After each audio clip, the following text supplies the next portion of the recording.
What's going on, beautiful people? Welcome back to another episode of Overthinking Understanding Podcast. I'm your host, Viktoriya Moore, and we are back with another episode. What's going on? What's going on? Y'all heard the intro. Tell me how y'all like that. I sometimes I want to say it every time, but then sometimes like I don't say it. Y'all would not believe how many times I'll restart a video or restart an episode or cut out an intro just because I didn't like the way that it was said. So I'm trying to make the podcast a little bit more uniform. Like some things that you come back is gonna be normal, and I wanted to start with the intro.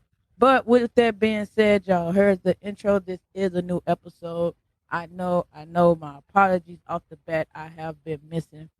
And I said once I came back that I was gonna try my hardest not to go missing, and I was gonna drop these episodes for y'all. But life happens. Life happens, and like my daddy always teach me, like even if you have good intentions, not being able to follow through, a letdown is a letdown. So, my apologies to that. Like people be like, "You ain't shot an episode in a minute. You ain't shot an episode in a minute," and trust me, like definitely, majority of it is working.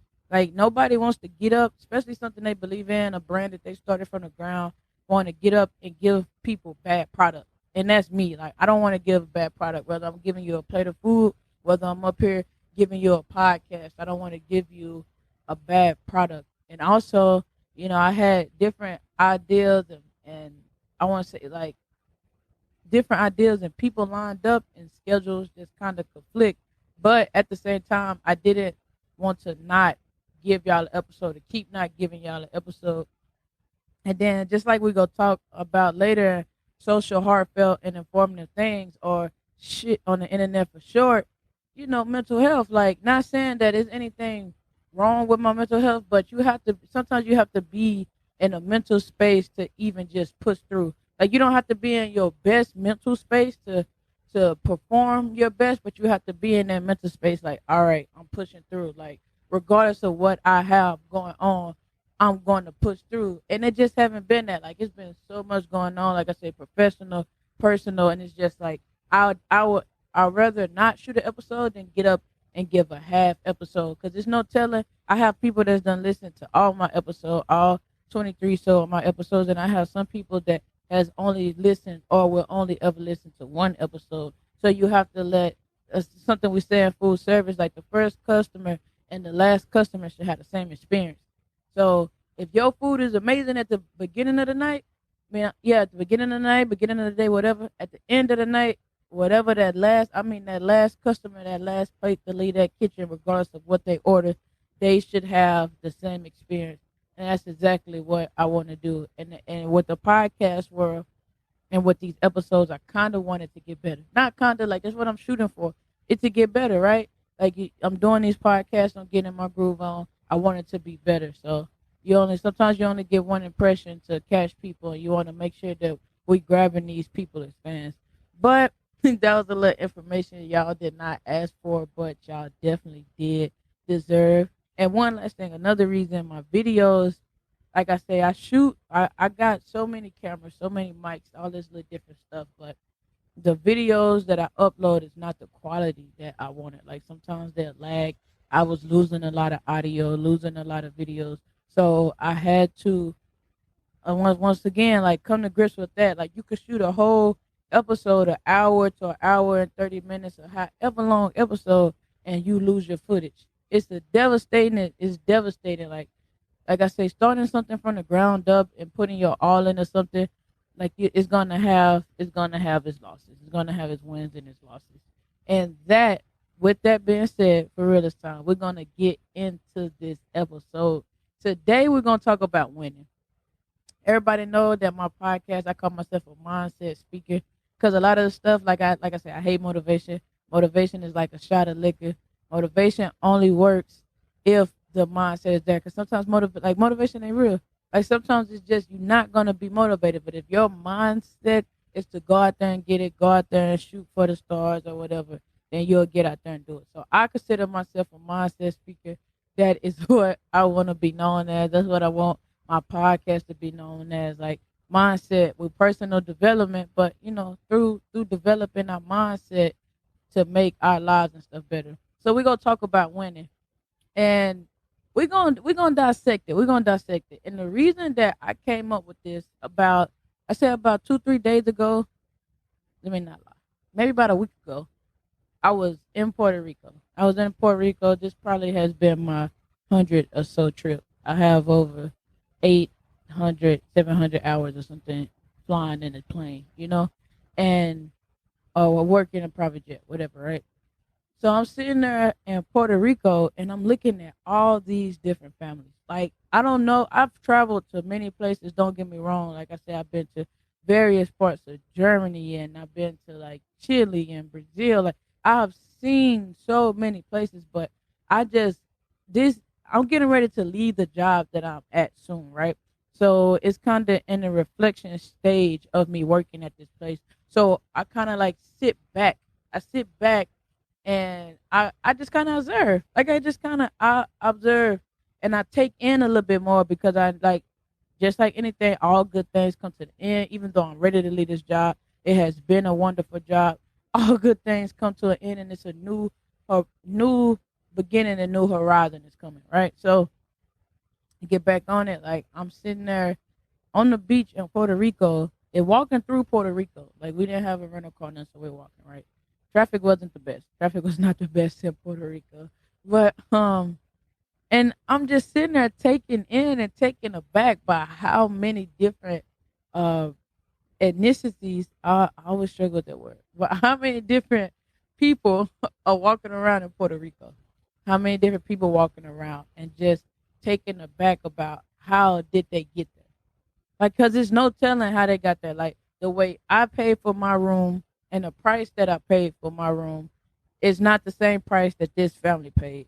Like, and now, and I'm telling you, it's people that's coming in from London, and it's people that's coming in from the States, and you got people from all over the world, and they all meeting here in this area, and it just made me think of, this is a win to some people. Some people have never been out of their state, never been out of their city. And Puerto Rico is something that is huge to them. And this is a win. So I'm sitting there and I'm thinking, like, I'm getting paid. I'm getting paid to be here.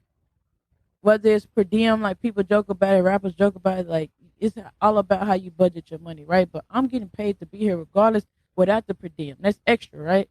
But my job, my paycheck that I get paid for every 2 weeks is to be a cabin attendant. So I'm getting paid to sit on the beach in Puerto Rico. And it kind of just took me back because it's like, man, you sit there and you think like, if I want to travel to Puerto Rico, I gotta save up this much money for this many years, or I gotta put this on this credit card, or I have to break down. I have to break down this payment using this payment breakdown app, and I can pay for it in 4 different payments. And anybody that does that, I'm not knocking it. I am not knocking it at all. But I just want to dissect when. I just want to dissect. And when I'm saying when, I'm saying WIN. I just want to dissect it. So a lot of people, so when, well, how we breaking it down, the acronym, the way that we're going to do it is wants, interests, and needs. And needs is at the end. Needs is at the end. And a lot of people be like, you take care of your needs and your wants and your interests and all that crap will follow. But what if you really sit down and dissect what you want? I never sat down and said, I want to travel the world. I sat down with myself when I was 18 and I told myself, well, 17 actually, 17. And I told myself that I didn't want to stay at home and I didn't want to go to college. But I wanted to join the service. Of course, I did ROTC for 3 years, 4 years or whatever. But I told myself, like, I want to go to the service. I know I don't want to stay at home. I know I don't want to go to college. School is not for me. That's how I felt, right? So the service was a way for me to win. The service was a way, I said we go dissect it, right? Because win is a big word. The service was a way for me to get what I wanted. Because I didn't want to stay at home, so the service to take care of that. I didn't want to go to school, right after college. So me going to the service, it takes care of that. I'm not going straight to school once I get out of college. I'm going into the military. And then me wanting to join the service, me wanting to be a cook in the United States Army, I wanted to do that. So me joining the service and picking that job, that's exactly what I got to do. So I got what I wanted. I control my want. So that was the first part of me winning. When I joined the Army, signed my contract at 17, left at 18, I never would have thought that I would be flying these important people, or that the people see as, and I don't want to say it in a bad way. Let me say it. Flying these important people around, right? I would never would have thought that 22-year-old, 22, yeah, was I 22? Yeah, I think I was like 22. I was 22, 23, 23-year-old Viktoriya Moore would be flying around on private jets, cooking on the back of aircraft. Cooking on the back, that is not something that I wanted. That's not something that I wanted. But I wanted to come into the service. I wanted to be a cook. And it helped me to this point to be sitting on this beach in Puerto Rico, realizing like, man, I done got a lot of what I wanted. I done got a whole lot of what I wanted. Not necessarily like people say, take care of your needs, water, oxygen, paying your bills. We're gonna get to that. That's what people say. But I control my wants, and my wants kind of control your needs more than what people think. Because if you sit there and you tell people like, you need to pay your bills, you need to be responsible, you need to do this, you need to do that, your wants are not gonna go nowhere. Sometimes 9 times out of 10 we human, our wants become vices. So it's like, I want to go out and eat every day, or I want to go do this, or I want to go do that. And your needs kind of feel, you kind of feel like a slave to your needs. But if you control your wants, like I said, we dissecting what it is, what it means to win, not this, what people tell you that it means to win. Not in no competitive way where people be like, if you either win or you lose, or you win or you learn. Let's dissect win, because in order to get to win, you got to know how to get to win. You gotta know how to get to what you want. You gotta know how to get to what you're interested in. You gotta know how to get to what you need. So you sitting up there and I'm telling myself like, all right, I want to be a cook. And I don't just want to be a cook. When I came into the service, I was big. I was big onto the ball. And I'm not saying that I'm not big now, but I was huge into it. And I was like, Heavenly Father, it don't matter what I do, everything is for your glory. So it made me this wonderful worker, because I didn't work for people. And I said throughout my podcast all the time that I still don't work for people, but sometimes you can lose sight of what you're doing it for, and you go under the water, right? So I'm like, I'm gonna be the best cook, because I just want to show you that I thank you for me able to be in the service. Got sent off to Korea, no culinary team, no nothing. Did Korea, I learned so much in Korea. You did nothing to do in Korea but do your job, work, and either get in trouble or stay out of trouble. So we end up leaving. I end up leaving Korea early, and I end up going to Washington State. I was in Washington State, I think about a year or so. I end up doing the culinary team. I met people who trained and who actually went to culinary school. I met people with skills way better than me, but I knew like I wanted to get better at cooking. I wanted to learn. We still on W. All this stuff is we still on the first part of win. And I'm saying WIN. We still at the first part of that word, that W. Like I say, win is a big word that we make. It's a 3-letter word. It's small, but win is a big word that sometimes we take too much. We gotta take it step by step, right? So I'm sitting over here and I'm on this culinary team, and I done told this story before. I want to be on this culinary team. And I never been trained in cooking. Like I've been cooking since I was little, because I didn't like boxed pizza. My mom and dad, if they were sleeping in or my daddy had to go to work, I'm not getting up and eating cereal. I'm going to make me some French toast. I'm going to make me some pancakes, some biscuits, some eggs, some bacon, whatever, and I'm going to cook. It got to the point where my brothers knew, my older brother, my little brother, they knew that Viktoriya is going to get up and cook. So even if they get up and eat cereal, once they start smelling me cooking, the first thing they going to do is come out of there and be like, is you going to make enough for everybody? So I've been making omelets and I've been doing things. So I thought I knew how to cook. I had a gist of cooking. I just didn't know certain techniques, right? So I get on this culinary team with these people who want to win and who want to cook, who are passionate about what they do. And I'm just like, man, I just like to cook. I want to get better, but I just like this. And I'm like, man, I want to be on this culinary team, but I don't got the skills like what these people have. But I wanted to be on the team, so I sat there and I practiced with everybody else. Time and time again, people won, right? People won. They got the positions that they wanted, right? But we still on W, right? They got the positions that they wanted. I just wanted to be on the team. I just wanted to be on the team regardless. I wanted to be an asset to that team. So my culinary skills the first year did not land me on the culinary team. Not by no stretch of the imagination. That my culinary skills land me on the culinary team. I'm sorry about that, y'all. My work ethic did. My work ethic landed me on the culinary team. And I was just a runner. And a runner in hindsight, if somebody was to go down, I would have to fill in. So the person that like I said is the weakest link, truly, is supposed to be the strongest person on the team. Like your runner, if somebody goes down, you have to know how to do that product. You have to know how to do that phase, whether it's breaking down chicken, fish, whether it's doing classical cuts. You are that person that has to fill in. So that's an important role. But I got what I wanted. I got to be on a team. That's what I wanted to do, was be on that culinary team, and that's what I got to do, was be on that culinary team. And then I got to come back a second year. So my wants was still wanting to be on the culinary team, but now I'm interested. We're going into that eye of when. Now I'm interested in other positions. Like I'm interested in actually competing. Like I want to be on this culinary team, but now I want to break this chicken down fast. Now I want to learn how to do these classical cuts the correct way. Now I want to learn how to make a dish. Now I want to understand, and I'm interested in. Let's keep with the words, right? Now I'm interested in the concept and the techniques of cooking.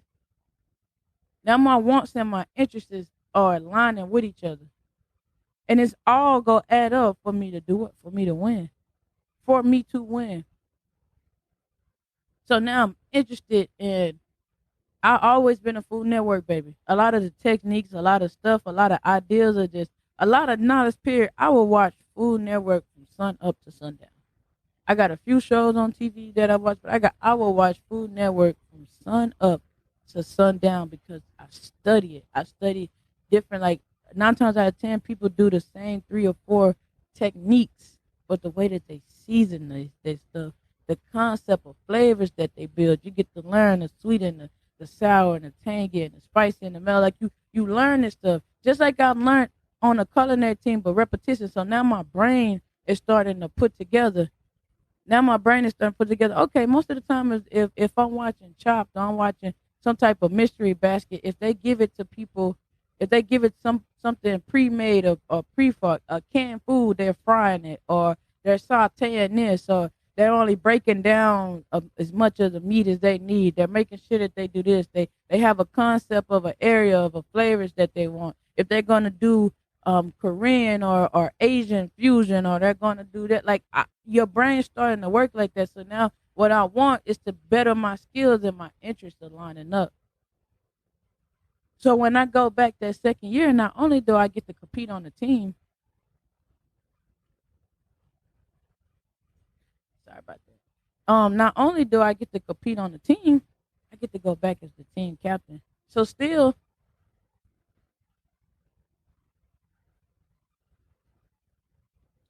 my work ethic and my interest is lining up. I'm getting what I want and what I'm interested in. I never wanted to be team captain. Still, once again, I don't have the. I still say I'm not probably the least qualified on the team.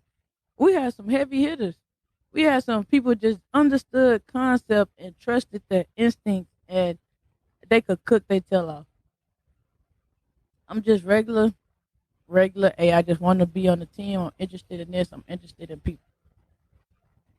You the team captain. I'm like, what? I don't even got like a main thing. Like I'm competing. Not only did I go back my second year on the culinary team and I was able to compete on the team, I was also able to compete in my own category. Like I did my own solo by myself. And when I competed in my own solo by myself, I had a man pull me to the side, like I'm freaking out. You know, you do competition, like your brain is you trying to be cool as a cucumber on the outside, but you freaking out. So I got this chicken cooking. And I'm steady temping it, and it's saying like 30 something degrees. Mind you, 30, anything 32 below is frozen, right? I know this chicken ain't frozen, but my thermometer is on Celsius. So hindsight 2020, I'm just freaking out and I'm trying to be calm as a cucumber on the outside, but I'm freaking out. I'm like, man, like I'm trying to and like my coach steady saying like pull it out. It's fine, it's fine, it's fine. So when I get over there, I don't went over like 10 minutes and they was like, you would have had a silver medal if you wouldn't have went over in time.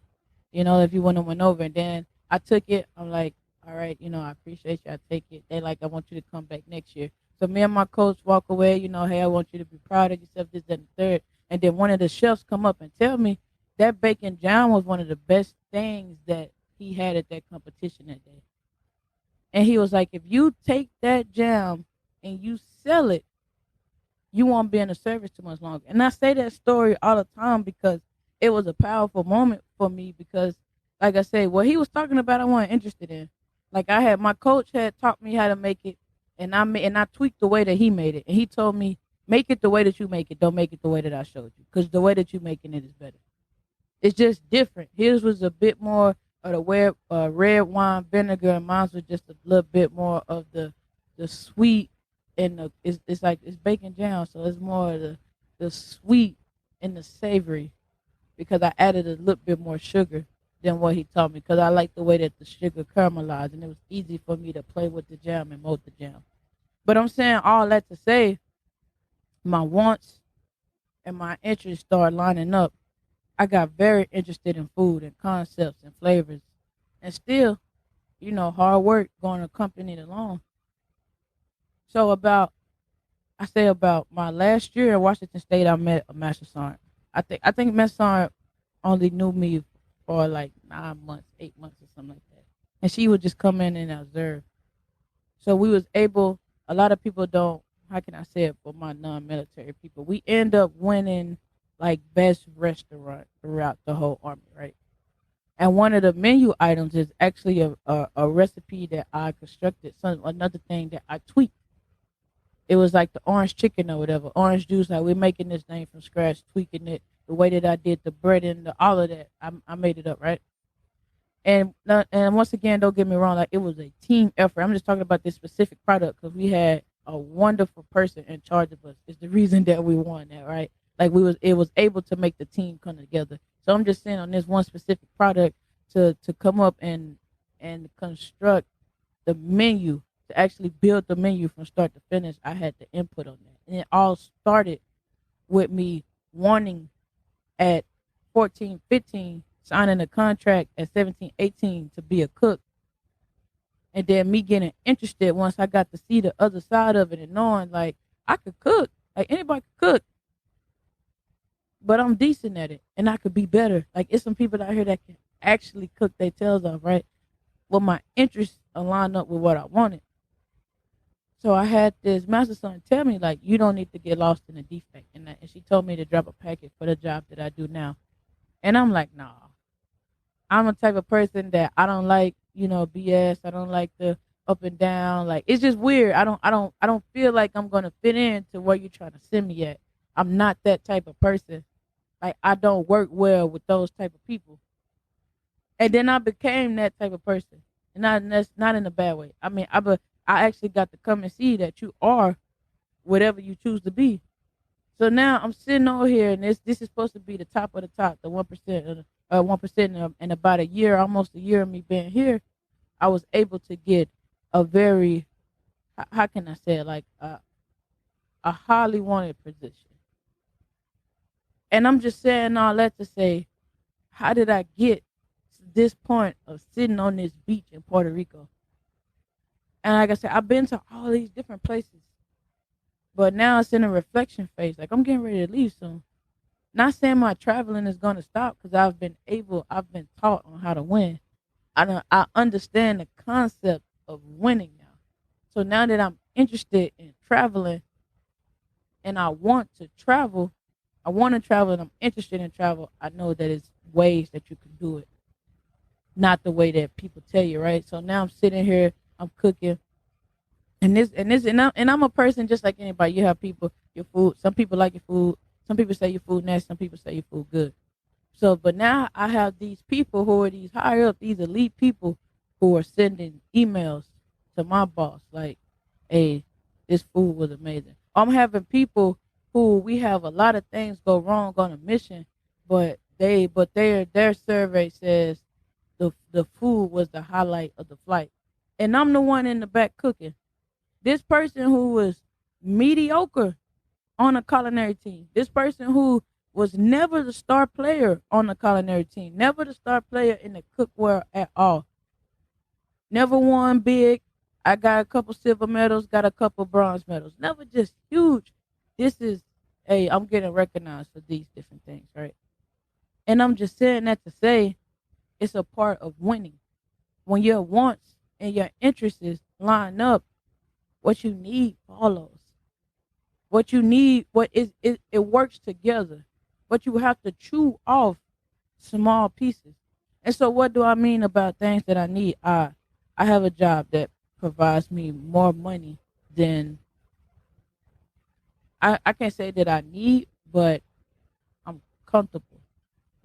Besides like my family issues going on, you need help, this, that, and third. But this job is more money that I would have seen at the age of 22. And I'm 26 at the moment, right? I've been here 4 years. This is more money than I would have seen if I would have just stayed regular. The experience, like my podcast, not saying that I wouldn't have still had a stellar podcast, not saying that, my family members still wouldn't have got cancer and I would have wanted to do a podcast, or my grandmother wouldn't have got paralyzed and I still wanted to do a podcast. But my podcast, the mindset and the outlook that I'm able to bring to this podcast, a lot of people are not able to bring to a podcast. I watch daily of people getting their passports and doing this and they're going to these places for the few times. I'm like, I done been there. Or like, man, I done been there. London, Prague, France. You like Mexico, Puerto Rico, Brazil, Chile, Argentina. You know the list goes on. You like, I've been there. Like that's cool. Like you hear rappers, celebrities, comedians, anybody brag on these places. Like I worked this hard in life to be able to afford to be here, and I work this hard in life to get paid to be here. And I'll tell you what's crazy about this episode. I'm sitting there on the treadmill. I'm working out. I think I was either treadmill or bench press. It's not important, right? But I'm sitting on the treadmill wherever and I'm working out, and I'm listening to Eric Thomas because I just listened to the little random little videos on YouTube, right, where they got like the mashup of all the different people speaking. They call it like motivational this and motivation that, but it's really mindset. These people mindset got them to the position that they're at. So I'm listening to this, and I hear him say it's a piece that comes on, and he says, "I didn't pay for my first trip to Dubai," and I'm sitting over there like, man, I'm getting ready to shoot a podcast talking about how I didn't pay for none of my trips to some of these some of these places. Berlin, Prague, I didn't pay for none of these places. I was paid to be there. I'm like, man. So he's sitting over there and he's like, I did not pay for my first trip to Dubai. Or nor did I pay, and I got to take my wife. I think he said their tickets was like $35,000 or something. Like whoever he brought over, whatever the team he brought over, one of his buddies wanted to drive a Lamborghini or something like that. And they like, oh, well, my wife owns that. Or I wanted to drive this. And it was like, what? Well, one of them was like, I want to drive this car. And he like, I own that. I could get it delivered to you or brought to you to drive. And then it was like, oh, my wife, man, I'm sorry. the other car his wife had, and he's like, well, my wife drives that car, I can get it to you. And once again, I'm just saying, like, people winning. Like, if you some people be like, man, I gotta make this money, I gotta sit here and I gotta do this or I gotta do that. When you actually focus on what I want, what am I interested in, and what do I need to get that? That is winning. WIN. That is winning. What am I interested? What do I want? What am I interested in? And what do I need to make that happen? And a lot of people, like, you look at successful people or you look at people, because it's a lot of people who envy me or are jealous of me. And I sit there like, do you think you want to walk in these shoes? Like, I'd be confused. I'd be like, do you really want to trade places? I know I don't want to trade places with you because I don't know what you've been through. But I promise you, you do not want to trade places with me either. It's not easy, but people just see the win. People see the completed word, like they winning in life. You get paid to travel. Oh, you got this money, you do this, you do that. But I'm like, I don't got no more money than you do. I'm not no better than you are. At a young age, people, sometimes we get caught up on our decisions, but at a young age, and it's even self-reflection and self-evaluation that I had to go back to and figure out with myself. Because you make mistakes and you beat yourself up and you're like, man, I'm losing, or I'm learning or whatever. I'm tired of these lessons. And you don't realize how much winning that you've been doing.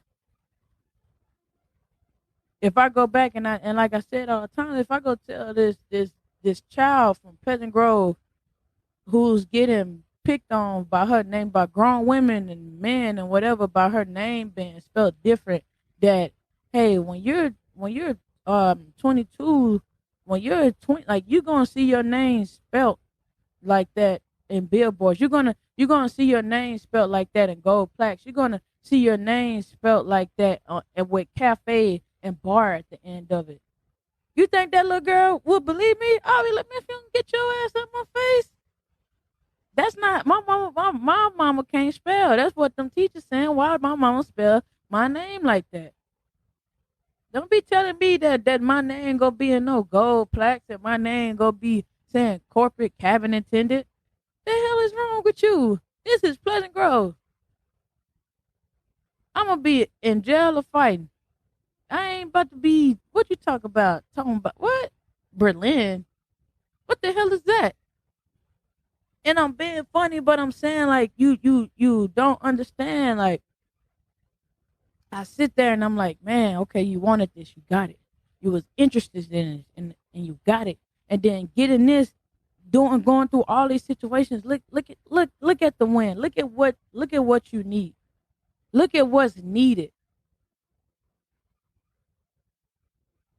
Sometimes we get caught up like, I want, or I'm interested, or I want the baddest car on the planet. But are you really interested in cars? Are you interested in what cars bring? Do you really want the baddest car on the planet, or you want the attention that comes with having the baddest car?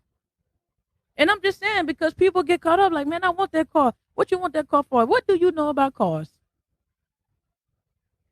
Where is the engine? What is the components of the engine? And not even just saying, like, you got to know how to put it together, break it up. But if you want things and you really want things, you get interested in them. Any woman I have ever pursued, anything that I have ever pursued, I wanted it and I got interested in it. I want you to know that I'm interested in you, so I learned things about you. Men, women, whatever, kids, any job. I'm interested about it, so I'm going to learn things about you. This aviation, you a cook. I might not need this. Probably won't need this when I leave, but I don't know, but I'm interested in it. Why do this happen like this? Why do this rig set up like this? So I want it to be a great cabin attendant, so I got interested in aviation. Not just what people told me, not just the information that was so-called available to me. I got interested in aviation. And it gave me everything that I needed. Because I ended up being a flight instructor before people that were supposed to be flight instructors. Because my rank, I'm like, man, I'm a sergeant, you got all these staff sergeant, you got all these people. I was the youngest person for the longest at my job. And as far as I've seen, I'm still the youngest person that has came to this job. It's still people young. You got people 24. You got people 23. I can't hear 22. And not only did I come here, I showed up and I performed. Don't get me wrong. Like I say, I had my struggles. I had plenty of things where I wanted, like I say, I wanted to perform great on my PT test, but I wasn't interested in working out the way that I needed to. It don't work. It doesn't work. Like people be thinking, oh man, it's just a lesson. It's just a lesson. But as long as your wants and your interest is not lined up, you're going to have a bunch of lessons. You could call it lesson, learning fade, or whatever. If your interest does not line up with your wants, you're going to have a bunch of lessons. Bunch of lessons. Here we go again. Lesson, lesson, lesson, lesson, lesson. There's nothing wrong with it. That's how you want to do it. Mental health, whatever. But I'm telling you, if you want to win from a person, from perspective of myself and other people that is so-called winning. And I ain't gonna say so-called, I ain't gonna downplay it, right? I'm winning, right? No matter what goes on in my life, how many ups and downs go, I'm winning. Like you said, I'm like, man, like I get paid. Another trip coming up, another place that people have to pay to go. I'm gonna be paid to be there on that beach. I'm gonna be paid to be back in my home state. Paid to do these things. Regardless if I look at it as my salary check that rolls around or the little per diem that get thrown my way, I'm paid to be here. To these experiences, to soak it up. And I'm so interested in people, and I'm so interested in personal development and personal growth and helping other people do the same thing and mindset that I soak up everywhere that I go. So now, once again, my wants and my interests align. Anything that you want to do, once you make your wants and your interests align, your needs is going to come and you winning. A lot of people want to be in the entertainment world. You want to be a rapper. It's producers, it's cameramen, it's A&R reps, it's freaking labels. Like, it's so many people that make more money than them rappers. Them rappers is paying them people that I'm talking about. Producers, songwriters, excuse me, y'all. And them rappers is paying them people, but hey, this come with that. I want to be a rapper so bad. Okay. And ain't nothing wrong with that. So study. What you want to be a rapper? So get interested in rappers. Get interested in the rappers that you want to be like. Get interested in the rappers you want to be like, and that need that oh, this and that gonna come. Like you want to be a rapper, you get interested in a rapper, the stuff that you need to do is gonna follow because you watching it. And I think that's what comes in. Like I say, when it's just small word, but it's so big, and like people make it. You need to do this. You need to do that. You need to do this, and then you feel like, yeah, I don't want to do that. Maybe it's the way that you saying it, but like shit, I don't need to do nothing. Like I ain't gotta do nothing but stay back and die. Like what you telling me I need to do? How is it you want to save money, but you're not interested in no type of self-help? Because people think I need to be interested in a money book. You need to be interested. I ain't gonna say how I say it. I don't want to say it the wrong way. It's 1,000 books out there that you can read and you can get some type of whatever to do money, right? But if you don't really I want money, you're going to get money. What do you want to do with that money? I want my money to make other money. Find you somebody know how to invest. Read them books. Because no matter how much money I get, I always say, I have a decent amount of money, but it's still never enough to help people that I want to help.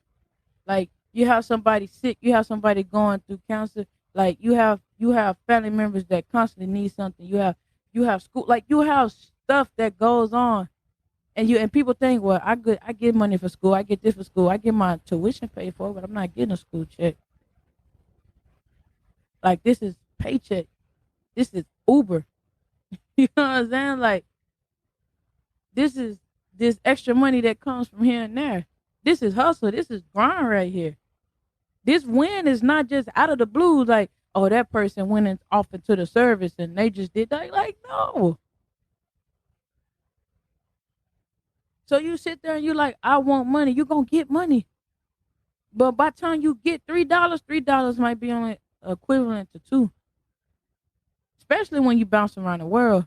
You learn so much. Like, this place is cool, and they talk about this place. Like Miami. Expensive. It's a beach. All of the beaches, no matter where I've been to, they are the same. They the same. They don't argue with me. They're the same. You can't argue with me. I'm not going to argue with you.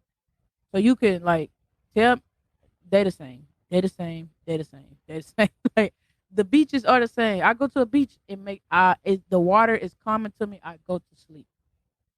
That's what I do on the beach. I get in the water for a little bit. I'm going to sleep. That's what I do. Any beach, any beach, any beach. But I'm just saying that to say that people get caught up in like, I want to go to Miami. Why you want to go to Miami? It's expensive. It's expensive and it's overpriced. Don't get me wrong. You want to go to Miami, figure out why you want to go to Miami. I want to go to Miami because I'm interested in the culture and the things that Miami have. Take your butt to Miami.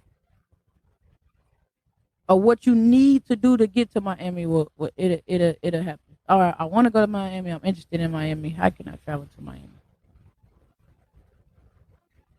How can I travel to Miami?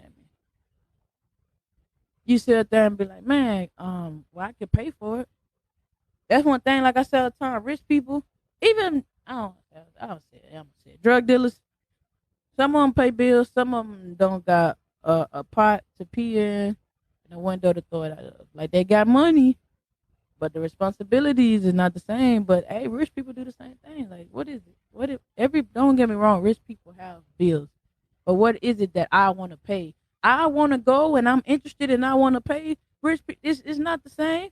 That's a mentality that I feel like poor and lower class people are taught. Like I want it, I need to save for it, I need to spend. No, how do I get there? Just like I said, you looking at a person that at 26, if I close my eyes tomorrow and they put a postcard of everywhere that I've been, and if the postcards numbered the times that I've been, even the states alone will fill up. I've been to every state. It'll fill up the front of my casket, my urn, whatever, the other side, cremated, buried, whatever. Wherever it is, it'll fill it up. Brochure, the places that Viktoriya Moore has traveled. I've been there, I did that. I've been there, I did that. I didn't pay myself to go do that. I didn't go pay to go to Berlin. I didn't pay to go to Prague. I didn't freaking pay to go to Afghanistan. I didn't pay to go to Qatar. Like, it came with the job. It came with the wants and the interest in what I needed lined up. We get caught up in people who have not I want to say that. Yes, I do. Yes, I do. We get caught up in people that is not even doing our version of winning, but we make it like, oh, they winning. That's what I want to do. And don't get me wrong, like some of these trips are short lived, but it's no different than some of the rappers that go bounce around, or some of the comedians, like comedians, actresses, blah blah blah. Like if you're not shooting on location for a long time and you're working, you're gonna go on stage, do what you're supposed to do, and then you're gonna bounce around to another place. You got a jet waiting for you at another place, and then you're gonna bounce around and you got a jet waiting for you to take you to another place. What's so cool about my job, I work in the air. So once I get in the air, if it's the downtime, it's downtime. You make downtime to go see and go do things. Even if it's pick up souvenirs, get enough of the fresh oxygen in your lung from another state or another place to just experience food or whatever. You make time to go do that.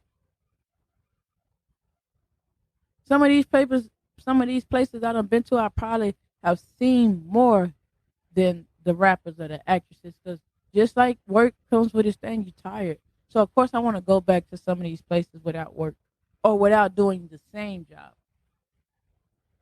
Like I say, Eric Thompson, he got flied out. He was flued out to Dubai. And that's another thing, like it's funny, flew me out. It was like this big thing. It was funny, but it's plenty of females that get him flown out, flew out, that's not doing anything. They found a way to win. I'm interested in travel. I mean, I'm sorry. I keep correcting myself. I want to travel. I'm interested in travel. How can I do it? I'm interested. I want to meet some cool guys. I'm interested in wealthy men. How do I do it? What you need is gonna follow, or the things that you need to do to help you win is gonna follow. Winning step by step. Like I say, in order to become a thousandaire, in order to gain your first dollar, your first penny, to make you a thousandaire, a freaking hundred or whatever, there, billion, million, trillionaire, whatever. You start with making your first dollar, first $10, first $100, and then you do that again and again. So in order to keep winning, you find things that you want and that you interested in. Like if you want to keep winning, if you want to keep winning at a marriage, matter of fact, shout out to my best friend. Shout out to my best friend. She just married the love of her life Saturday. Last Saturday. So we go use them, right? We go use them. You want this you want to win in marriage. You continue to be understanding like I want to win. So I'm interested in winning in marriage. And then you figure out what I need to do to continue to win in my marriage. Whether that's working on yourself, steady being communicative and with your partner, growth, self-reflection, bettering, all of that comes into winning to have this healthy marriage.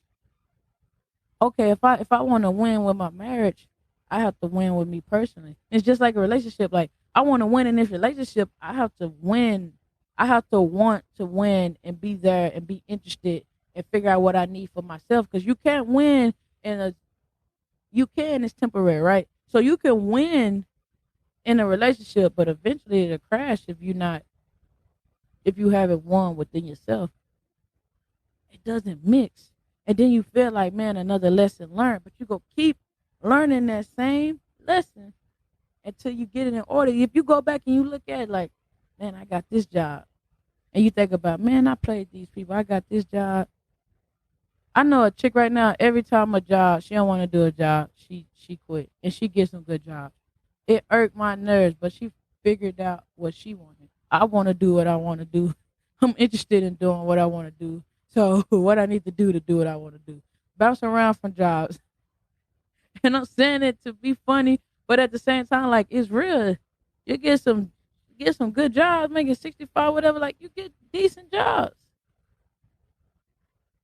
And like I say, I'm just saying all this to say we get so caught up in winning.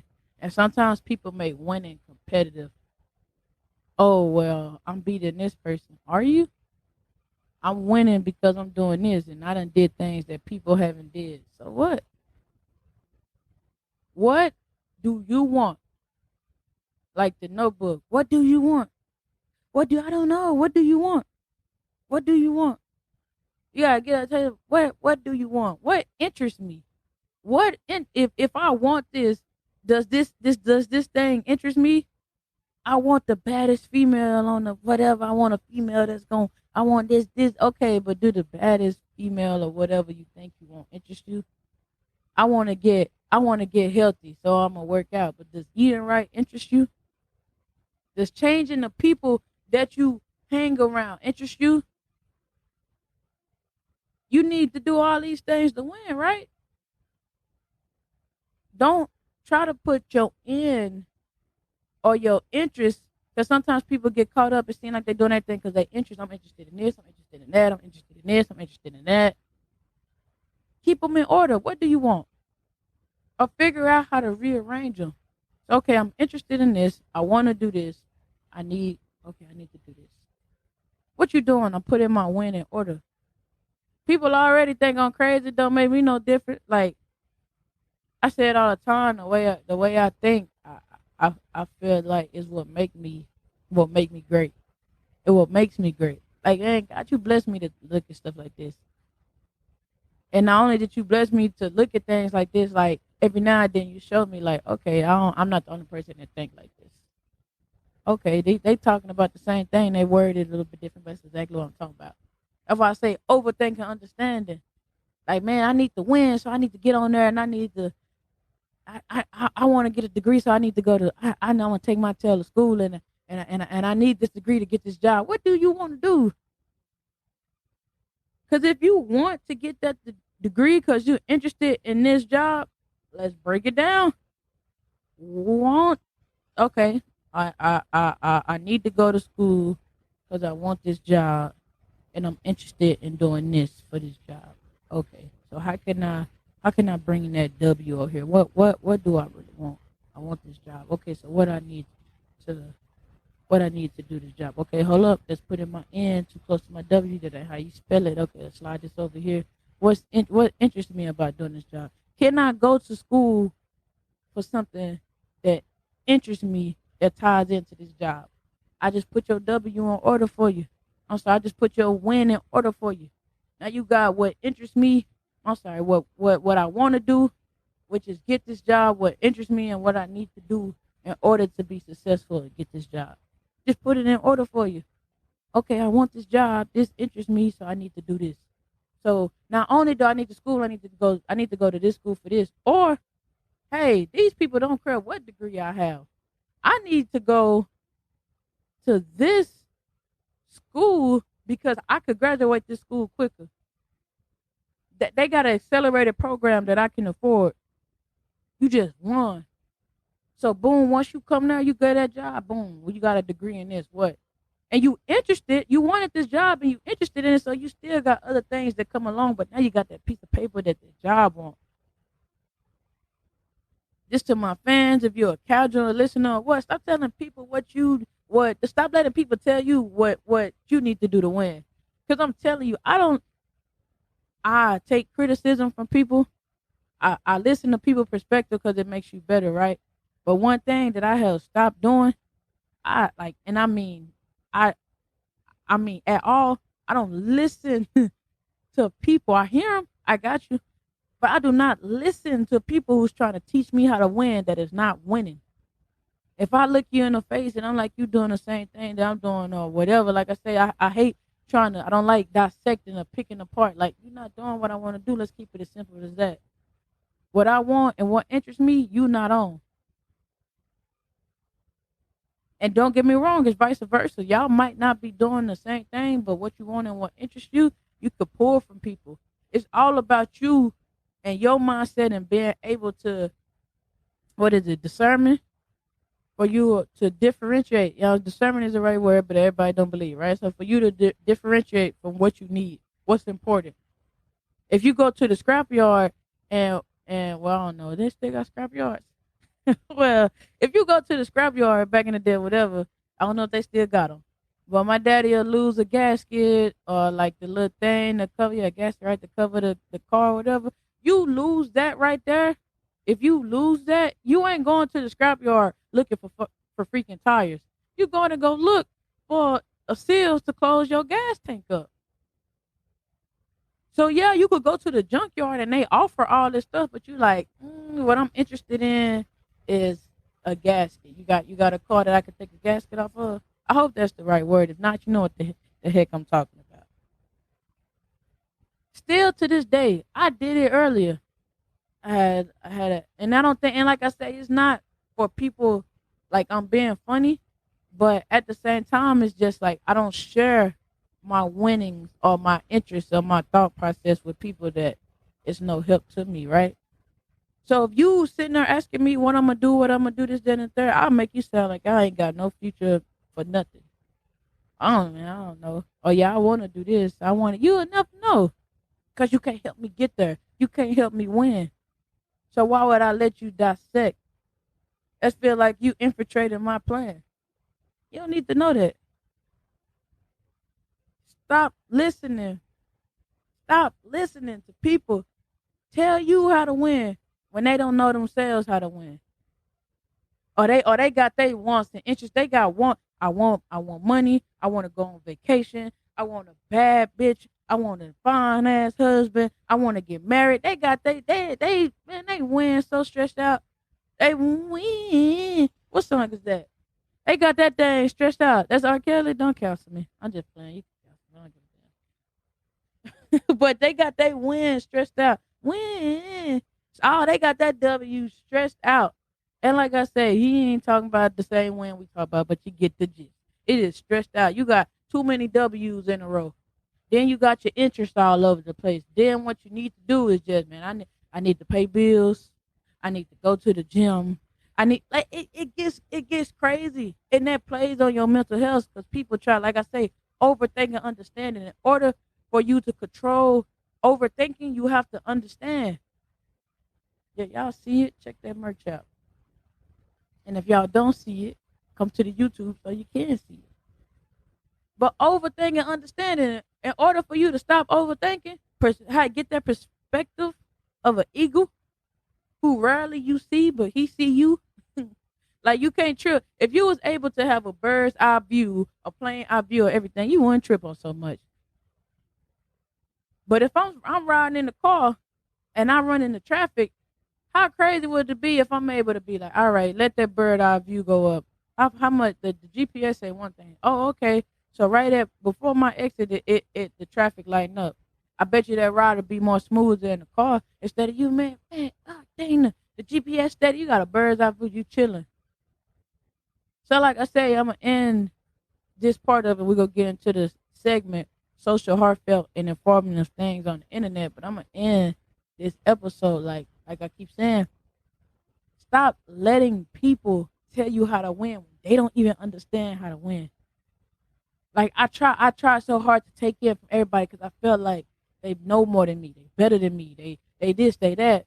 They don't know how to win no more than you do. They got more wants. They was interested in more things and they playing between the two. Or they had more wants and interests than what they needed is laid out. So they had more of their wins in order. Small victories win wars.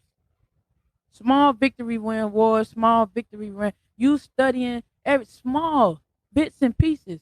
You go to school, you ain't just knocking out unless you clip in a class. Like you still gotta study. So regardless, small things win wars. In order for you to run 2 miles, you gotta run 2 steps. In order for you to run 2 miles, you gotta walk. In order for you to run 2 miles, you gotta put your shoes on and your clothes on and get dressed. Like it's that simple. It's that simple. Like I say, overthinking, understanding. We know this stuff. But we get so caught up and we let people tell us, this how you win. This how you win. This how you get about your business. What the people don't know what the hell they talking about. These people just talk. Somebody told them that. You sit down and be like, okay, what you want? What you interested in? What you mean? Like, I want money. I want this. I want that. I want you to see me. I want fame. I want. He like, okay, so like, how you winning? Tell me how you winning. Somebody come to me right now. Tell me how you 8 years in the service. You got this. You got freaking 500 some promotion points. Like you been 8 years. People 6 years, 4 years, 5 years promoted to E6. How you think you winning? I'm winning. My stuff is on track. No faster, no slower than what I asked the Heavenly Father for. Like I'm winning. Like I'm winning for real. Like everything I want, everything I'm interested in, everything I need is popping right there. He said, I'm not interested in E6. I want it. Yeah, you want to get promoted. I'm interested in the next rank. Yeah, I'm doing what I need to do to get it. It's coming, so I'm winning. It's coming. And that small victory of winning, now you 3 classes away from an associate's degree. You're like, all right, I'm going to be the second person in my immediate family to graduate college. So you winning. You can't get me to be like, oh, dang, I should have made this rank quicker. Making that rank quicker come with the headache. It's no free promotions in the service. No free promotion and no job. This ain't no slap on the wrist promotion. Now I'm supposed to work at my job and the job above me. Man, oh man, I got other things going on. I'm working on me right now. My wants and my interests and my needs is gonna produce a win. I'm chilling. It's coming, and I can't even say I'm chilling because I'm working hard. I'm doing my school. I'm maintaining a good GPA.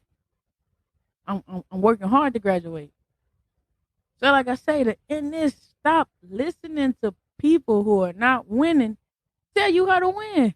I look like you in the camera said, because it's it. Like it's turned. Where's it at? Right here. Listen.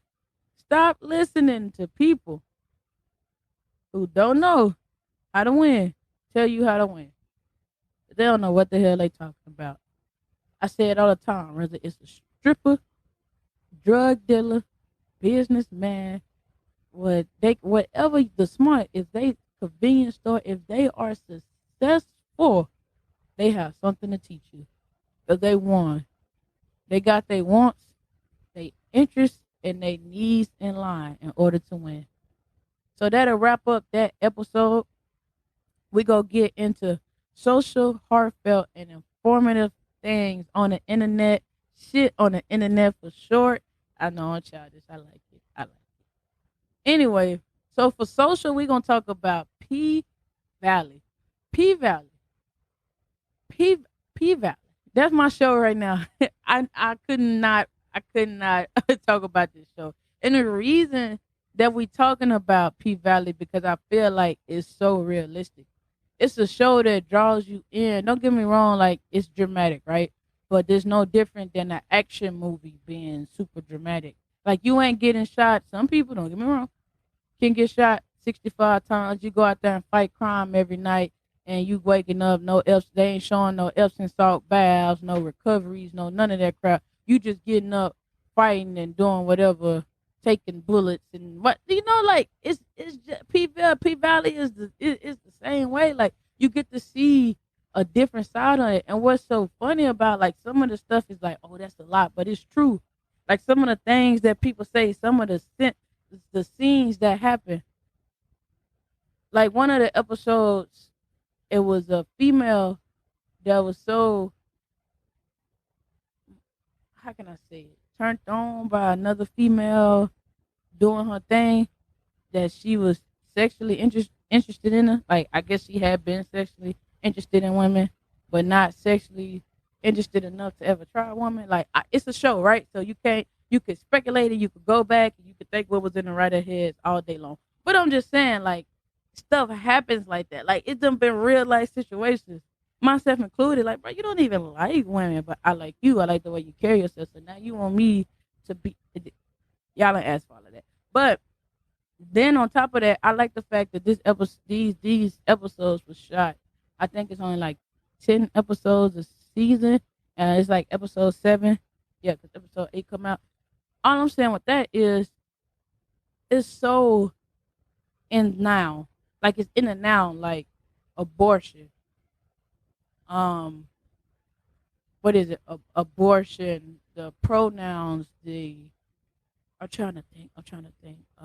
Abortion. Oh, COVID. Like the pandemic. Like they have so much stuff that abortion was just overturned. Was it like last month? And they had an episode aired about abortion last Sunday. It's just crazy how so realistic into life this show is. Like they literally, it's like they literally wanted to bring a show to life about strippers and the other side of stripping and drug dealing and all this other stuff and spiritual and all this stuff. And they got interested in it. So they figured out what they needed to do to make that show a success. So season 2, I want to say it was 1,000% more views than they had last year. That is a win. That is a win. You got a homosexual rapper on there that used to, it's like speculated that he used to, well, I guess spoiler alert, I'm sorry about that. If you haven't watched it and you're listening to this show, my apologies, right? My apologies. But you had this rapper on there. You got a rapper on there that's homosexual, but still gangster. But he's fighting with this. Even still, I know the town is made up, but I think it's still current, like 2020 or so. 2020, 2021, 2022. Like it's supposed to be current, right? And people still do deal with that. Like you can't be hard or you can't sleep with a dude and be hard. That's like you can't be like what sense did that make? You can't be gay and do like how not? Like it happens. It's some gay dudes that'll beat a straight dude ass. It's a straight dude that'll be like that. It doesn't take the fact of you being a man. It doesn't take that what you're capable of away. But the show is just so dynamic and it like put people in the uproar. But I'm like, this is real. Even from some of the lines that people say, I'm like, man, I done heard that in the bedroom. Like I said, y'all didn't ask for that, but it's true. Like it's my show. Like don't listen to it. But I'm just playing. But I'm being serious. It's just realistic. And of course, it's acted out and they acted, so it's a little bit exaggerated. But even exaggeration is realistic. Like if a scene makes you feel uncomfortable, it accomplished what it was supposed to do because it made you feel like that was real. Like these scenes, these fake sex scenes, probably is evoking more emotion than some people watch the porn. They like, she's screaming too loud, or this fake, this ain't sounding right. But this fake sex scene, you like these straight dildos. Like you ain't seeing nothing penetrate a dang thing. You just see a bunch of thrusting like it's soft porn. Soft porn. You see that, you watch that. And it makes you uncomfortable. That show did what it's supposed to do. That actor did, and those actors and writers and producers are doing what they were supposed to do. Because it invokes emotion. It's acting out. That's what it do. Like for you to not come from a background and able to portray a background believable, like some people do in the streets, and at home, and at jobs, like you like this wonderful employee, but your family hates you. Like for you to do that, that's some major acting right there. So shout out to Pville. Like social, definitely is going to Pville. Definitely going to people. And like I said, it's on the internet, it's on Showtime. Excuse me, it's on Stars. It's on Stars. And I think it comes on like every Sunday. Like don't misquote me. Like I watch it on Hulu. So I'm not 1,000% sure. But it's dope, right? Next part of the segment, heartfelt. Everybody know I'm a boxing fan. I love boxing. I wish I would have like stayed boxing.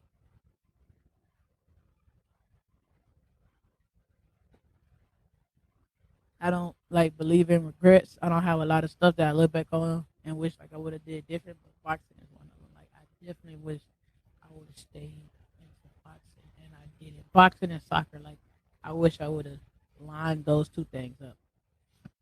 But Danny Garcia. So Danny Garcia had an emotional breakdown after one of his fights, talking about mental health, and I thought this was so interesting because no level. It was another boxer made a comment, another boxer that I like, hometown player, Errol Spence, and he kind of was like, I don't necessarily care about a rich person going through problems. I don't even want to misquote him. Let me see. Let's see, right? It ain't no reason to misquote people, right? So let's see.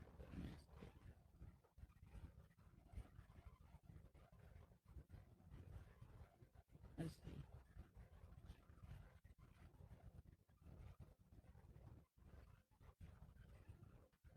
Okay, here it go. It says people trying to figure out how they gonna pay their mortgage or rent every month, etc. Like I said, I don't give a fuck about none of that. I don't care who think what about what fuck I care about. A rich hold on now. It says okay, people trying to figure out how they gonna pay their mortgage or rent every month, etc. Like I said, I don't give a fuck about none of that, and I don't care what. I'm sorry, and I don't care who think what about what the fuck I care about. A rich nigga being depressed, I'm sure my elders felt worse than me. So I thought that was a crazy tweet in the fact of when he said um felt worse than me, it's not necessarily attacking what Danny Garcia is saying, because I felt like he's saying like he's done been there too. Now, like the reason that the father and them said it, and like he was going through all of this, and Errol Spence said, "What?" We ain't even talking about the background, his background too. I'm just talking about this tweet, Danny Garcia breaking down, and his father said, because of the mental issues that he lost against Errol Spence, and Errol Spence wasn't trying to hear this, that, and third. But I'm saying this. on the part of Danny Garcia breaking down. And Danny Garcia was saying, no excuses. I said you won fair and square. You were the better man that night. Anxiety and depression is real and can affect, anxiety and depression is real and can affect you. It don't have nothing to do with being rich. Respect 100. So, two parts of that. I think Danny Garcia breaking down in an uncontrollable cry was as heartfelt as you can get because you don't oftentimes see man cry. And I think that it's fascinating that the most time you do see man cry is, going back to this episode, like no pun intended, is when they win. When what they want and what they interested in and what they needed to do to get to that win is accomplished. Like you seen Odell Beckham. Is that his name? Odell? Is it? Did I just put? I said Odell Beckham. No. Beckham is the soccer player. You know what I mean? Odell. I don't watch football like that, but I'm saying the Rams player. He cried. He cried when they won the Super Bowl. You see, like Curry basketball. I know that one, right? He cried when they won the was it championship playoffs? Like he cried when that happened. And Danny Garcia, he won in the fight, and he knowing that he won it. Not only did he out perform a man, but he beat himself, or he beat what he was going through. And like I say, what is crazy about the Errol Spence tweet is, I tried to do the same thing. Like I said, I have a sibling, a family member close to me fighting cancer, right? So like when I get sick or when my head gets heavy or something happens, I'll be like, man, my sibling, my family member feels worse than I do. What am I complaining about? But it kind of contradicts what I always say, like, I can't feel your pain. So whether I see you and you communicating, I know, like, I know it, but I don't know it. So when you try, and everybody got their own coping mechanism, right? And I'm not knocking what Earl Spence said, and Danny Garcia did, or what his father said. No means, right? Because I feel like it's all true. People don't beat you; you beat yourself. Because regardless of how we look at it, like they say, Earl Spence was coming off a car accident, and I watched that fight. I'm a hometown hero. I was in them stands talking trash, like Danny should have took a tune-up. That was talking about all his crap against Earl Spence, and I'm like, shit, Danny looked like he should have took a tune-up. That Earl Spence was an easy win. Like they talking about numbers, and I'm talking about live and at the fight. I was like talking that shit. I'm like, that was a easy win for Earl Spence. But look at where Earl Spence came from. So yes, he came off a car crash, and this is not speculation or nothing like that. I can only speak on what was put into the media and what was said. For whatever reason, him driving fast, drinking, he flipped his car. Nobody flipped his car for him. Like I was involved in a very scary car accident, but I was in the passenger seat. So if Errol Spence homeboy got drunk and was happened to be dropping him off and taking him home or whatever, and he was driving fast and he flipped, then it's like, dang, his homeboy could have ended his career. But Errol Spence could have ended his own career. But like I spoke about on my podcast before, for him to come back from that car accident is a big thing. Physically and mentally. For him to come back is a huge thing. But you're looking at two people that's colliding. You're looking at somebody who has been a world champion. Like I said, they both world champions, but Danny Garcia, multi-division world champion. He like Terence Crawford. Like Errol Spence has been 147 his whole pro career. Not amateurs. He fought different with the amateurs, but his whole pro career, he's been 147. And like I say, once again, I'm not saying it in a bad way, but I'm just saying, like, multi-division champion, Danny Garcia. And you are a breadwinner for your family. I don't make nearly, them people spend my annual salary on watches and cars and probably utilities for houses. Paychecks for Danny Garcia and his businesses. Like, not making nearly to what they making. And you have, and I have that anxiety. And you in depression, like I say, I looked it up, Googled it. It's a mindset that you get stuck in. It's kind of like you can't see, you can't remember that the clouds it's cloudy and it's raining, but the sun is on the other side. It helps me out a little bit more because I work on airplanes, so I know like it could be raining on the ground, and once we get above those clouds, the sun is always out. Literally, the sun is always out, and that sky is blue. I have not seen it any different. You get up high enough that them clouds and it ain't that high. You get above them clouds, it's raining, snowing on the ground. You get above them clouds, the sun is shining beautifully, and you see white clouds. And I'm just saying that, to say you can still have anxiety and depression at the top. You could still like you're providing for a whole family. You got all these businesses, and sometimes you get it and you feel empty, or you work so much and other people benefit off of you. And like I say, for the Danny Garcia and the Errol Spence fight, you're looking at two different mindsets. You're looking at Errol Spence Jr. that he know, and I can't say I don't know the man personally, right? But he takes responsibility for flipping his car and putting himself in an accident that almost took him away from his family and his career and something that he loved to do. He did that. So he's fighting back from everything that came with that, incident. Plus, he got a man in front of him. So he mentally, physically, all that fighting. So now, on top of that, you got this ammo in your back to shut everybody the hell up. Errol Spence not gonna be the same after the car wreck. Errol Spence, Danny Garcia think it's the perfect time to fight me because I'm coming off of a car wreck. I'm gonna show him this not what you want. Then you got a Danny Garcia, and like I say, there's no victim. There's no victim and no like accuser or like aggressor in this. Just saying like both sides, right? You got a Danny Garcia that's this the perfect time. Errol Spence, I'm not my best, but he's not his best either. Two different mindsets, two different ways of thinking coming into that ring. So Errol Spence getting in the ring, putting them things on Danny Garcia. He like, okay, you ain't your best, but you got this. You could beat him right now. And Danny Garcia, like, man, I'm not my best, and I thought I could beat him right now. So like I said, I'm saying on the stage, like rich, poor, whatever, anxiety, depression, mental illness is mental illness. And for Danny Garcia to cry in public and like he say, he didn't get up there and think he was going to cry. He was going to say what he wanted to say. This was quoted from him, right? But he didn't know that he was going to cry. So him sitting up there crying and talking about that, it's plenty of people that deal with that. I got to tell people all the time, I'm a daddy's girl. I see both sides. I see 3, 4, 5, 6 different sides. I know what it's like to pick somebody up off of the ground. People that you ain't a man.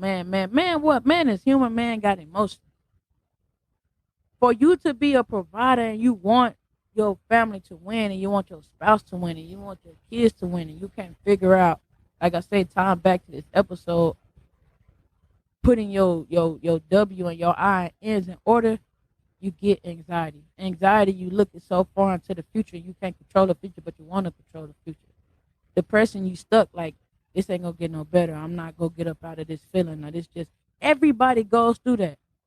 I wasn't getting, like, I could sit there, I could watch movies that invoke emotion. I could hear slave stories, but I still could never sit there and somebody with me. Racism, prejudice, being wrongly accused, falsely accused, profile. I could talk about this stuff. It didn't happen to me. I could talk about working in no hot fields. I could talk about getting whipped and picking cotton and just the actual effects. I could only think like they had it worse. So what? You got it bad too. If you got it bad, you got it bad. Like I said all the time, like parents try to do it. Like, oh, when I was growing up, we had 10-cent shoes. We bought you 20-cent shoes. Well, shit, shoes ain't 20 cents no more. Your 10-cent shoes that you didn't want and these $20 shoes I don't want, still the same shoes. So whatever the depression or whatever, you got a man slave sitting there, his family, his wife gotta get talked to crazy by a white man or a black man or Hispanic or Asian, whatever the hell had slaves back in the day. You gotta sit there and get talked crazy to by this people. You gotta make what happened for your family. It's the same thing. If you got a family or something to take care of, or you want more out of life, it's hard. If you're broke and you paying, and or you can't figure out how to pay rent to rent, or like Aerospace say, mortgage and rent, or what the fuck ever, it's hard. They both hard. They are both hard. It's not no comparing it because they both hard. You think that you being able, if you're able to afford your rent I'm able to afford my rent every month. I don't worry about it. But at the same time, I can't afford for my siblings' cancer medication every month. So you go fucking tell me because I can afford my rent every month that I don't get sad, that I don't get depressed, and I'm not saying like ain't no shot at none of the experts. Like I said, I'm just saying the tweet is completely subjective, right? That I understand both sides of it. That you could try to that if that's good, whatever helps you win. Think about it like that. Oh, my ancestors had it worse. That only lasts for so long. That still doesn't take away your pain at night. That still doesn't take away you not wanting. Now, like I say, I'm not saying him. I'm saying period. That still doesn't take away you not being feeling like you're able to talk to somebody. It still doesn't take away you being lonely in a room full of people. That still doesn't take away that you feeling like you don't know what the future holds and you want to know what the future holds. It doesn't take any of that away. It just calms you as long as you believe it. So like I said, shout out to Danny Garcia. You know, shout out to Aerospace too, but shout out to Danny Garcia that crying like you need more stuff like that. And I feel like you need more of it because it shows people like you're not alone. And like I say, the end of that tweet, like for Aerospace to say my ancestors had it worse than me, you like he goes through it too. And I'm not saying like, oh, he ain't talked about this and that. Like I say, completely subjective. Just this tweet, their fight, the situation that surrounded that. That's all I'm talking about. We can go down a whole rabbit hole. We're not. Like, that's what we talking about. This is what happened. This is how it happened. And it went down like that. So like I said, shout out to Danny Garcia. More of that is needed. I hope more men feel comfortable getting help. You know, like I say, I love the fact that I'm somebody that my father could talk to. And it's not just like my teenagers, like we grew together. Like it's almost like a feeling. Now I'm able to communicate like, hey, I don't want you to do this. I don't want you to do that. Or if you do this, I'll let you know right now. Like it's yours, whatever, but I ain't forgiving you. Like, come on, like, or like, hey, it's okay for you to feel that way, but we need to get to the bottom. Or like, it's okay not to be okay. What we doing? I hope every person gets to get to a place like that because I feel like it's needed. It's nothing. It's nothing that feels better than somebody showing you that I see you and that I understand, and not even and even if they don't understand that I'm here with you. Like you might not feel it, it might not be, but I'm here with you. Whatever capacity that you need to be, I'm here with you. Because guys go through it. Women go through it. Anybody that's in charge of something and they make it, they go through it. It's kids that's going through it.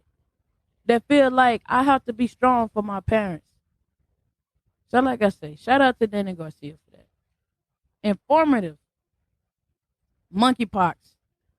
Monkey freaking pox. Monkeypox got me freaked out. I'm not gonna lie to you. I was like laughing earlier. I seen a guy on TikTok talking about I want the stimulus, just give us the stimulus check and shut us back down. And I think it's funny because during the pandemic, COVID, it's a virus, right? You don't necessarily have like what I'm trying to say, like physical effects, like what monkeypox. You got these blisters and these things on the face, like you look infected. And I think it's funny as humans, like if something don't look infected, then we cool with it. But if you look infected, oh, shut us down. We need to be shut down. Like you look infected, get shut down. You look infected, no, you need to get shut down. Like what we doing? What we doing? Like just shut this stuff down. This ain't working.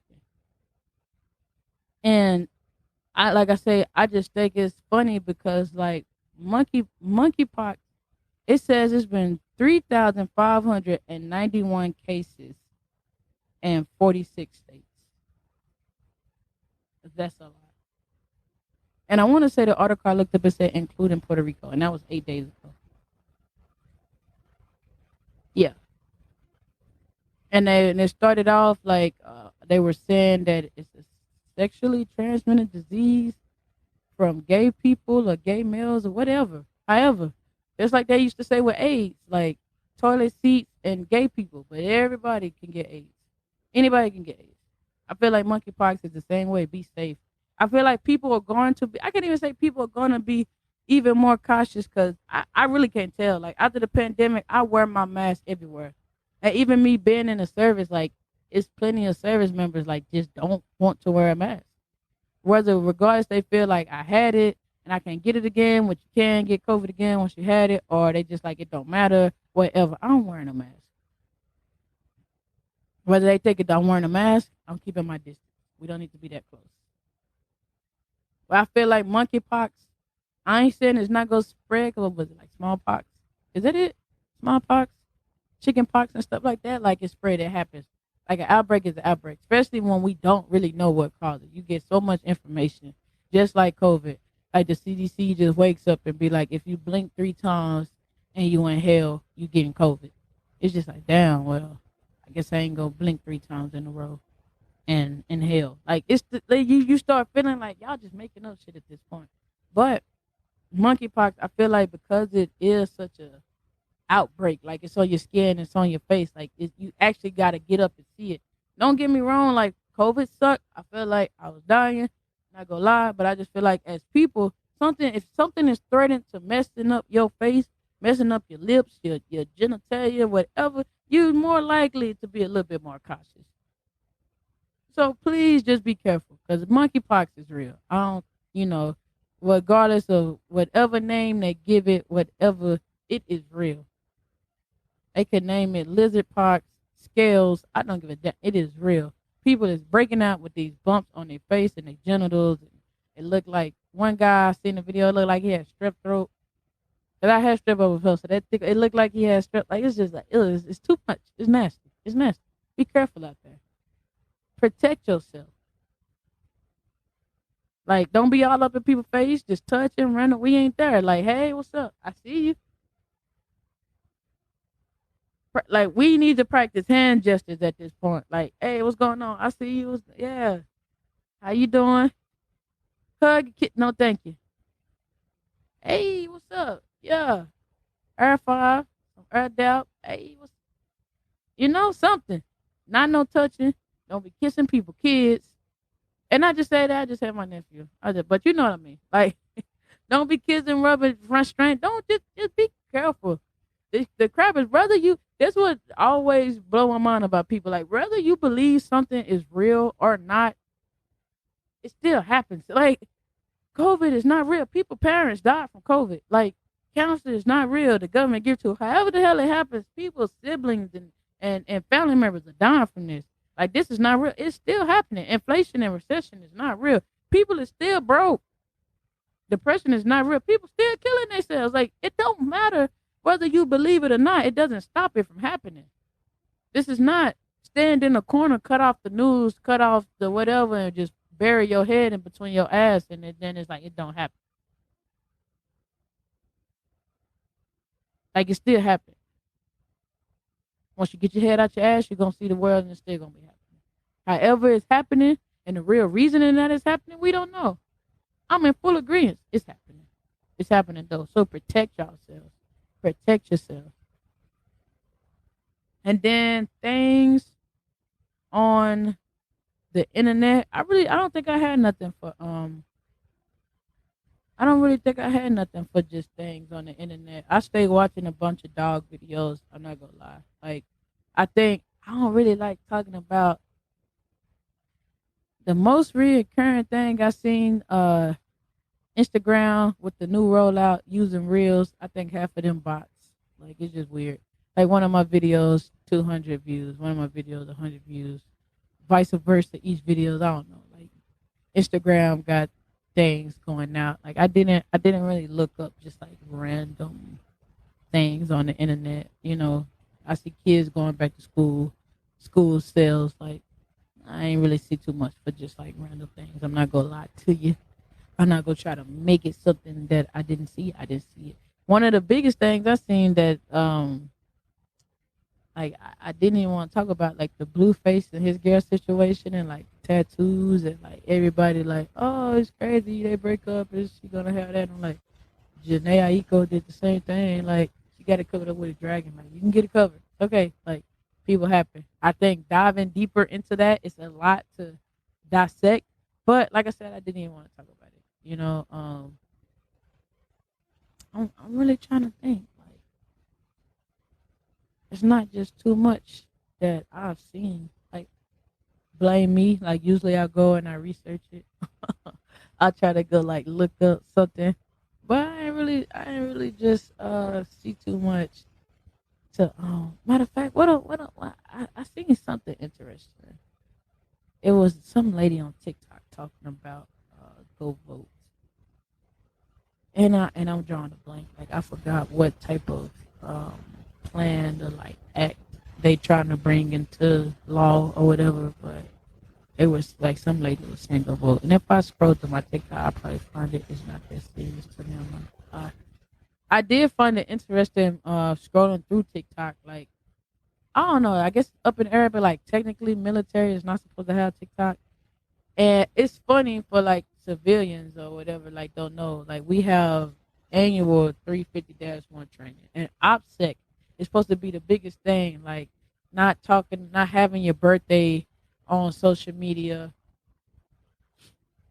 excuse me, not having your birthday on social media, not having your occupation, not having that you're in the service, not having your hometown. So I find it like utterly hilarious and fascinating. Like, cause whatever, I had an incident where a guy was like, "Oh, you don't act like service. You're not acting military. You're like you never been in the service. I don't even know like why you said that. It's kind of like you want my job, but I'm just talking shit. But like I see all the like the military and stuff on TikTok and stuff, and I be like uniform, posting where they at, where they stationed at. They got the stuff in the bio, and I'm like, we do OPSEC every year. And like this is literally the opposite of OPSEC. Like this is literally what they tell us not to do. On top of saying we ain't really supposed to be on this app. So I find that like fascinating. Like when people like military and we like no, we are people just like anybody else. We like don't get me wrong, like we supposed to have the standard. I'm not saying that it's right. I'm just saying like I find it funny. You got first sergeants and sergeant majors and PFCs and like every rank in between.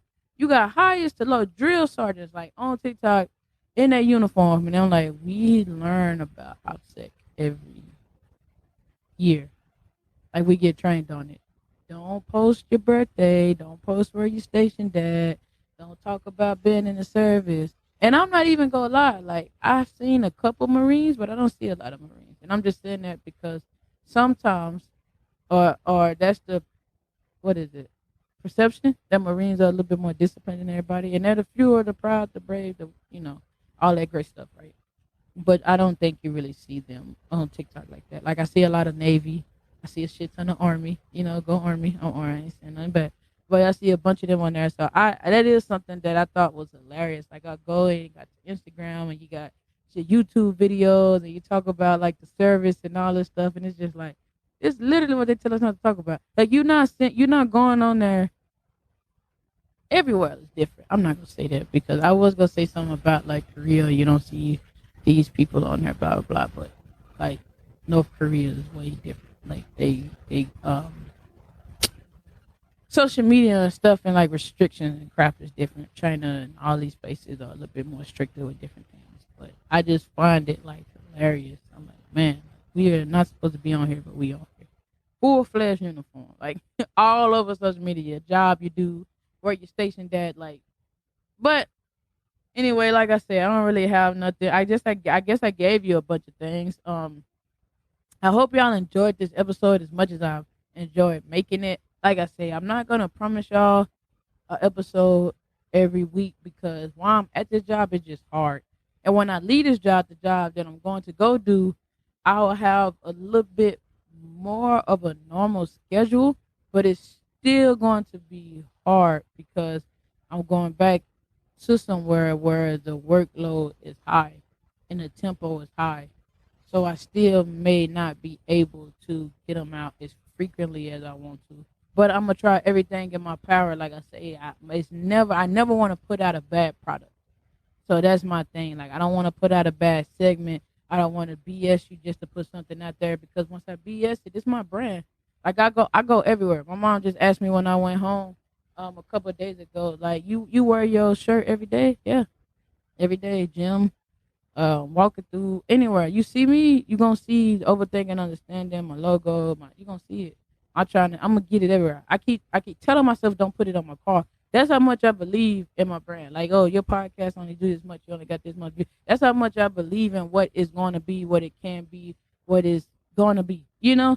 So like I walk around with it all the time. So for me to put out a bad product intentionally, or knowing that, and it's not like I say, it's not being 100%. It's being 75% and not giving your full 75%. So if I'm like, oh, I showed up and I'm doing this episode and I kind of want to talk about this, and like it's just not giving what it's supposed to be given. Like a lady in London song say, like, what is it giving? Like, I'm not just trying to give, like, I'm up here just wasting people's time, or I'm up here just talking to hear myself talk. Like, this is something I believe in. Like, this is a person that has always talked to their friends and family, and I was like, man, I could genuinely help people. And I genuinely want to help people. Like, I genuinely help myself with these lessons. I genuinely want to teach people about mindset. I genuinely want to help people develop personally. You know what I'm saying? Like, this is something that I actually want to do. So of course I don't want to sit there and like play with it. But with all that being said, this episode has came to an end. That segment, social, heartfelt, and informative things on the internet, came to an end. I hope y'all enjoyed it. I hope y'all enjoyed this episode. Until next time, go out there, be genuine, and be kind to people. That's it. This is Viktoriya Moore, host of Overthinking Understanding Podcast.